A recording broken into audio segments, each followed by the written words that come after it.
आप देख रहे होंगे इस दुनिया में क्या उथल पुथल चल रही है। एक किस्म का प्रोटेक्शनरिज्म हमें सो कॉल्ड डेवलप्ड नेशंस की तरफ देखने को मिल रहा है।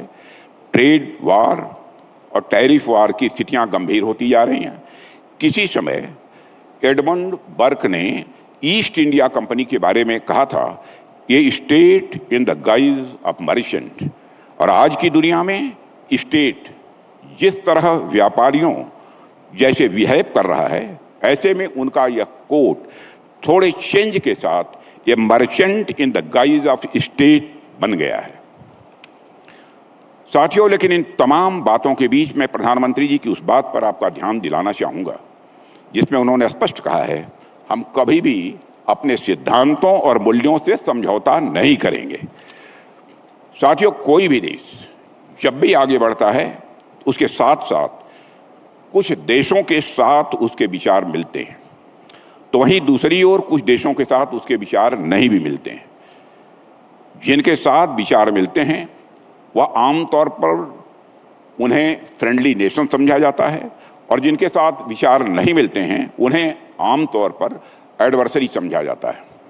लेकिन आप सबने भी अंतर्राष्ट्रीय संबंधों को लेकर एक बहुत ही प्रसिद्ध कुछ पंक्तियां आपने सुनी होंगी कि in international relations there are no permanent friends और permanent enemies, only permanent interest.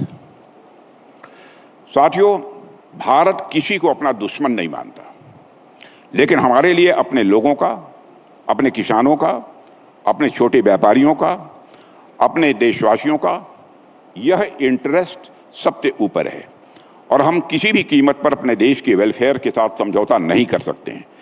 चाहे कितना भी दबाव डाला जाए, भारत अपने किसानों, अपने व्यवसायियों, दुकानदारों, पशुपालकों और आम नागरिकों को हितों को सर्वोच्च प्राथमिकता देता ही रहेगा। साथियों, हम सब ज्योग्राफी में पढ़ते हैं कि जितना दबाव पड़ता है उतना ही चट्टान मजबूत होता जाता है और मुझे लग रहा है कि भारत पर जितना दबाव डाला जाएगा, भारत उतने ही मजबूत चट्टान के रूप में निखर कर सामने आएगा। हमारी नीति, हमारी रणनीति, हमारी आत्मनिर्भरता किसी भी ग्लोबल दबाव के बावजूद अडिग है और स्थिर रहेगी।